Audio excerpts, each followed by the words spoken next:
अस्सलाम वालेकुम व्यूअर्स, मैं हूं समीना पाशा। उम्मीद है आप लोग खैरियत से होंगे। व्यूअर्स, कुछ आम खबरें और अपडेट्स लेकर इस व्लॉग में आपके सामने हाजिर है जनाब। इंपॉर्टेंट खबरें जी, पहले तो आपको बताएंगे कि टॉक्स किस नहज पे पहुंची हैं और उसके बाद अब जो डोनाल्ड ट्रंप है उनका मूड क्या नज़र आ रहा है। इसके साथ साथ इसहाक डार साहब ने कहा हम ट्वीट किया है, उसके ऊपर भी बात करेंगे। एक बड़ा ही दिलचस्प सर्वे आज हुआ है, ट्विटर की तारीख का बड़ा ही अनोखा सर्वे, इसके ऊपर बात करेंगे। और इसके साथ साथ अल्लामा ताहिर अशरफी के साथ भी एक लंदन में नाखुशगवार वाक़या पेश आया है और उसके ऊपर जो है वो फिर से सोशल मीडिया के ऊपर काफ़ी तनकीद भी हो रही है और ज़ाहिर है कुछ लोग उसकी सपोर्ट में भी हैं। तो काफ़ी कुछ है इस व्लॉग में। आपसे रिक्वेस्ट है कि चैनल को सब्सक्राइब कर लें अगर अभी तक सब्सक्राइब नहीं किया। तो पहले बात कर लेते हैं कि क्या सूरत हाल है जनाब। इसहाक डार साहब ने ट्वीट करके ये बताया है कि फाइनली जो इस्लामाबाद और पिंडी के शहरी हैं उनके लिए कुछ थोड़ी सी बेहतरी आ रही है। सूरत हाल जो क्लोज्ड रोड्स की वजह से बनी हुई थी, उन्होंने कहा है कि इस्लामाबाद में सरीना होटल और रेड जोन के तरफ ट्रैफिक पाबंदियां आज से ख़त्म हो गई हैं। मैं अहले पाकिस्तान बिलखुसूस इस्लामाबाद और रावलपिंडी के शहरियों के सब्र और ताउन पर दिल की गहराइयों से शुक्रिया अदा करता हूँ। आपकी हिमायत में हमें अपने मेहमानों की हिफाजत को यकीनी बनाने और खित्ते में अमन के लिए अपनी कोशिशों को आगे बढ़ाने के काबिल बनाती है। हम इन मकासद के लिए पुरअज़्म हैं और आपकी मुसलसल दुआओं और नेक तमन्नाओं के कदरदान और तलबगार हैं। तो ये उनका जो है वो ट्वीट आया हुआ है। लेकिन इस सारे ट्वीट में हमारे एक बहुत सीनियर सहाफ़ी हैं ताहिर खान साहब, उनका बड़ा अच्छा सवाल है। उन्होंने कहा है कि भाई इसमें कोई शक नहीं कि मेहमानों के लिए सिक्योरिटी इकदाम इंतहाई अहम थे और लेने भी चाहिए थे, लेकिन क्या आप बता सकते हैं कि रेड जोन से 18 किलोमीटर दूर सब्जी मंडी को क्यों बंद किया गया? रेड जोन से बहुत दूर पब्लिक बस अड्डे क्यों बंद कर दिए गए? क्या आपके किसी जिम्मेदार ने मुतासरा दुकानदारों से पूछा है कि उनका कितना नुकसान हुआ है? मेहमानों के लिए सिक्योरिटी इकदाम लाजिम थे लेकिन रेड जोन में दुरुस्त थे, लेकिन आप लोगों ने 10 तक लोगों को मुश्किल में रखा हुआ था और 10 दिन तक आपने रखा है। मतलब या तो होता ना कि भी क्लियर हो गया, कंफर्म हो गया कि अगले 8 घंटों में पहुंच रहे हैं, आप रेड जोन सील कर देते। मैक्सिमम जो हो सकता था वो ये किया जा सकता था, लेकिन इसके बरक्स हमने क्या देखा?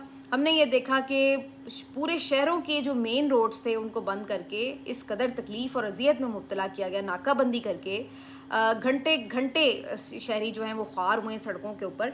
और उसके बाद अब एक शुक्रिया की ट्वीट तो कर दी गई है। अब इससे बहुत से लोग ये तासुर भी ले रहे हैं कि पता नहीं इसका क्या मतलब है, क्या दोबारा पाकिस्तान में कोई मुज़ाकरात नहीं होंगे? क्योंकि दूसरी तरफ डोनाल्ड ट्रंप की भी जो गुफ्तगू है वो कुछ इसी तरह की दिखाई दे रही है। 2-3 मरतबा उन्होंने ये इशारा किया है कि जी अब हम इतना लंबा सफ़र करके क्या जाएँ मुज़ाकरात के लिए, अब जो भी बात होगी टेलीफोन पे हो जाएगी। एक दफ़ा फिर उन्होंने एक और गुफ्तगू में अल्टीमेटम दे दिया कि 3 दिन हैं ईरान के पास, अगर वो किसी नतीजे पे पहुँच कर हमारे साथ डील कर लेता है तो वेल एंड गुड, वरना हम उसके फिर से उन्होंने धमकी दी है कि तवानाई के जो फैक्ट्रीज़ हैं, कारखाने हैं, उनको हम निशाना बनाएंगे। तो ये उनका एक वतीरा ही है, जानबूझ के इस किस्म की बातें करते हैं। आप लोग तो सीरियस भी नहीं ले रहे इन बातों को। लेकिन दूसरी तरफ ये दिखाई दे रहा है कि जो ईरान है वो बड़ी खामोशी के साथ अपनी एक डिप्लोमेसी जो है वो जारी रखे हुए है। उन्होंने ना सिर्फ ये कि पहले पाकिस्तान का दौरा किया, फिर वो मस्कत चले गए, फिर वो दोबारा पाकिस्तान आए, फिर अब यहाँ से वो आगे रशिया चले गए हैं। और ये उनका जो आना जाना है ये ऐसे बिलावजह नहीं है। ये भी खबरें आ रही हैं कि इन दौरों के दौरान उन्होंने दीगर जो इस्लामी ममालिक हैं खत्ते के, उनसे भी राब्ते किए हैं। तो बज़ाहिर ईरान जो है वो किसी सीरियस आप कह सकते हैं कि टास्क के ऊपर है और उनकी कोशिश ये है कि एक लॉन्ग टर्म हल जो है, मुस्तकिल हल जो है वो निकाला जाए खित्ते के हवाले से। और इसीलिए वो जो दीगर ममालिक हैं खित्ते के, उनको भी ऑन बोर्ड ले रहे हैं। तो ये उनकी तरफ से एक बहुत ही सीरियस एफर्ट्स नज़र आ रही हैं। वो ट्रंप की तरह बोंगियाँ नहीं मार रहे, बल्कि वो कुछ संजीदा काम करते हुए नज़र आ रहे हैं। और इसी वजह से पाकिस्तान भी जो है उनको बिल्कुल फैसिलिटेट कर रहा है कि अगर वो किसी भी हवाले से किसी नतीजे पर पहुंचते हैं तो ये पाकिस्तान की भी एक अच्छी काविश है। अच्छा, दूसरी तरफ कामरान यूसुफ एक सीनियर सहाफ़ी हैं और वो इन बारे में यानी टॉक्स के बारे में मुसलसल अपडेट करते रहे हैं और अनलाइकली बहुत से दूसरे सहाफ़ियों के उनकी कुछ खबरें जो हैं वो सही भी साबित हुई हैं। तो कामरान यूसुफ ये शहजाद इकबाल साहब के प्रोग्राम में बता रहे हैं कि अब ये डिसाइड हुआ है कि जो ज़्यादातर हसास मामलात हैं अमेरिका और ईरान के दरमियान, उनको पसे पर्दा ही हल कर लिया जाए, बजाय इसके कि आमने सामने बैठ के बातें बहुत कॉम्प्लिकेटेड हो जाती हैं। तो उनको पसे पर्दा ही हल कर लिया जाए वफूद की सतह पर, और उसके बाद जब आप किसी नतीजे पे पहुँचें तो फिर जो है वो किसी एक म्यूचुअल अग्रीमेंट की तरफ बात जा सकती है। तो अब मुझे इन तमाम चीज़ों को देखते हुए लग रहा है कि अगर कोई ये समझ रहा है कि बिल्कुल 1 या 2 दिन में या 3 दिन में या 4 दिन में कोई बहुत हम एक कंक्लूजन तक पहुंचने वाले हैं, तो शायद ऐसा नहीं है। इस पर कुछ वक्त अभी मज़ीद लग सकता है, लेकिन कोशिशें जारी हैं। ये भी ऐन मुमकिन है कि दोबारा जो कोई आखिरी इसकी अगर किसी मुआहदे तक पहुंचते हैं दोनों ममालिक, तो उसके लिए कोई बाकायदा अगर तकरीब हुई तो हो सकता है वो एक दफ़ा फिर से पाकिस्तान में हो जाए।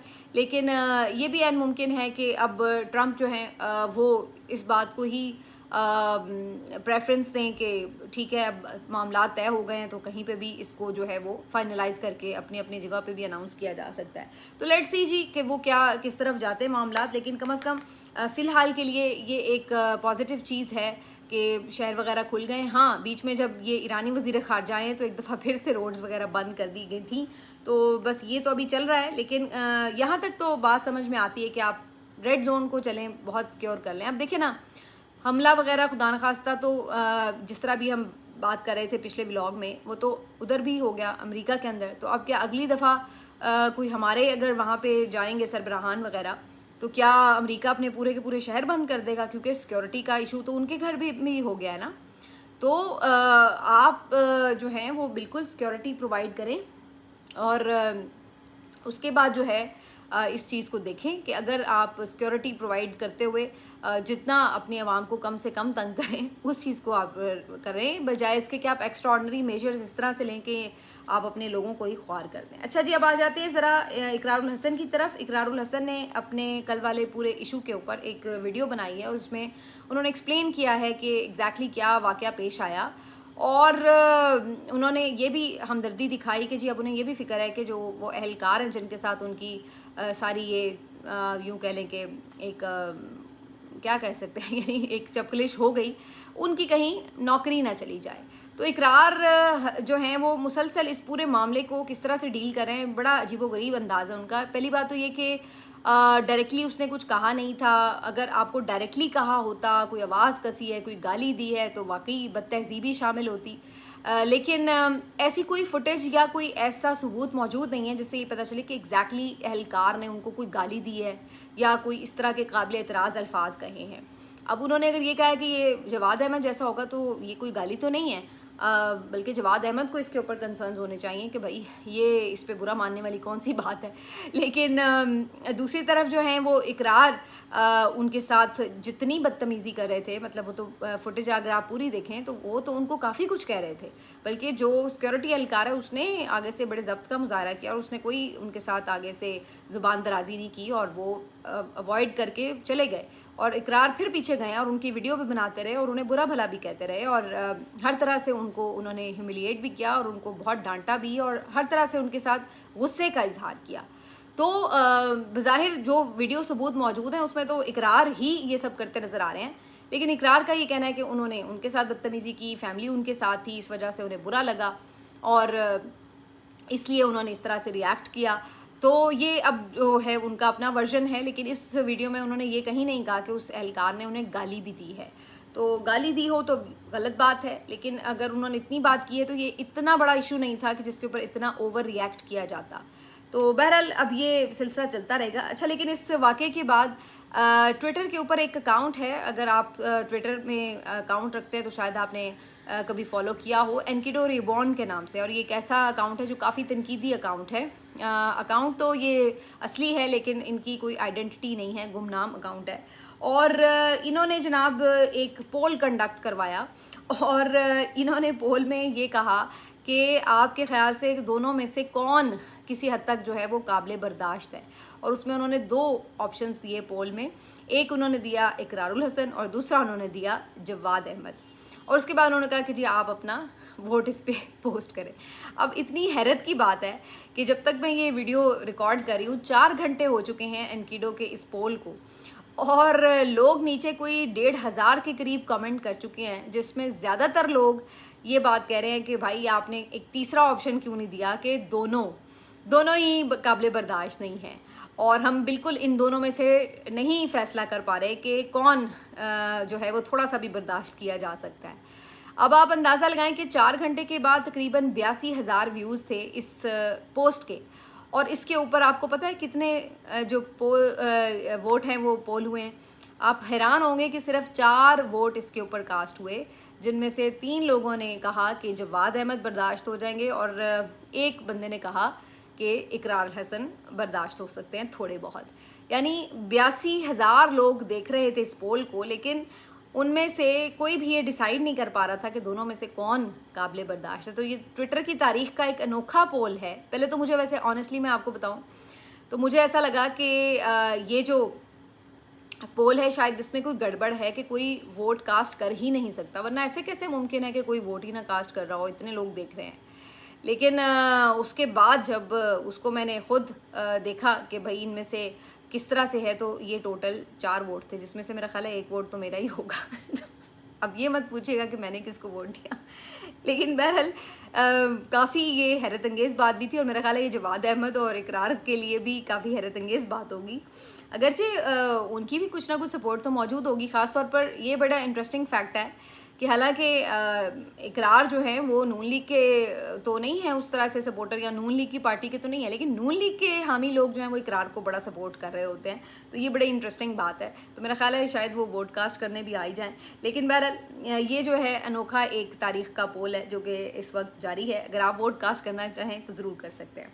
आखिर में बात कर लेते हैं जी ताहिर अशरफी साहब की। मौलाना ताहिर अशरफी साहब जो है वो लंदन में मौजूद थे और उनके साथ भी चलते फिरते वही वाक़यात पेश आए जो इससे पहले कई पाकिस्तानी जो ख़ास तौर पर इस रजीम के साथ ताल्लुक़ रखने वाले लोग हैं उनके साथ पेश आ चुके हैं कि कोई ओवरसीज़ पाकिस्तानी उन्हें देख लेता है, मे बी उनमें से कोई पीटीआई का सपोर्टर हो, तो वो उनके साथ कोई सख्त सवाल जवाब करते हैं या उनसे कोई बाज़ लोगों ने तो कुछ कभी बदतमीज़ी भी की है। लेकिन इस वाली वीडियो में देखा जा सकता है मौलाना ताहिर अशरफी तेज़ तेज़ चल रहे हैं और एक साहब वीडियो भी बना रहे हैं और उनसे सवाल भी कर रहे हैं कि आप हर गवर्नमेंट में कैसे फ़िट आ जाते हैं और तनकीदी सवाल कर रहे हैं। लेकिन मौलाना ताहिर अशरफी साहब जो हैं वो उनके पास कोई ख़ास जवाब नहीं होता, वो उन्हें कोई बहुत ज़्यादा जवाब नहीं दे रहे, लेकिन वो तेज़ तेज़ निकलते हुए कोशिश कर रहे हैं कि उन्हें अवॉइड करें और थोड़ा बहुत ही कोई जवाब दे के वो करें।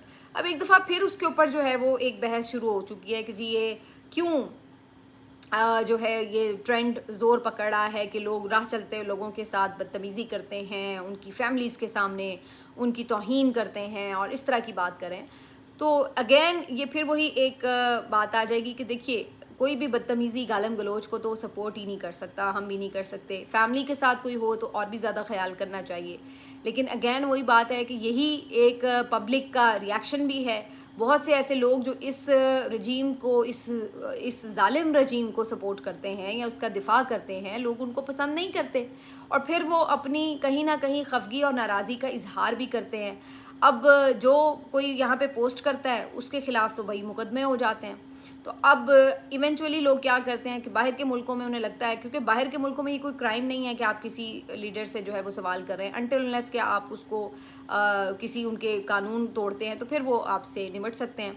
लेकिन वहाँ पर जो है वो लोग जब सवाल करते हैं, बाहर कोई इनके किसी के हत्थे चढ़ जाता है तो फिर ये लोग कहते हैं कि देखें जी ये वहाँ पर बदतमीज़ी करते हैं और ऐसा होता है वैसा होता है। तो कई लोगों के साथ इस किस्म के वाक़यात पेश आ चुके हैं और ताज़ा वाक़या जो है मौलाना ताहिर अशरफी के साथ पेश आया है। मौलाना ताहिर अशरफी के पास कोई अलग ही गिदड़ सिंगी है जिसकी वजह से वो हर गवर्नमेंट में फ़िट होते हैं। आप हैरान होंगे कि आज वो बड़े इस गवर्नमेंट के कसीदे पढ़े हैं, लेकिन इससे पहले वो इमरान खान की गवर्नमेंट का भी हिस्सा थे और उससे पहले भी जितनी गवर्नमेंट्स हैं वो कहीं ना कहीं फ़िट हो जाते हैं। तो ये ऐसे मुल्ला होते हैं जिनको आमतौर पर कहा जाता है कि दरबारी मुल्ला हैं, जो हर गवर्नमेंट में अपना रास्ता बनाना जानते हैं। इनको पता है कि इन्होंने कैसे इक़्तिदार की राहदारियों में रहना है और हर गवर्नमेंट के साथ जो है वो अपने मामलात को सेटल रखते हैं।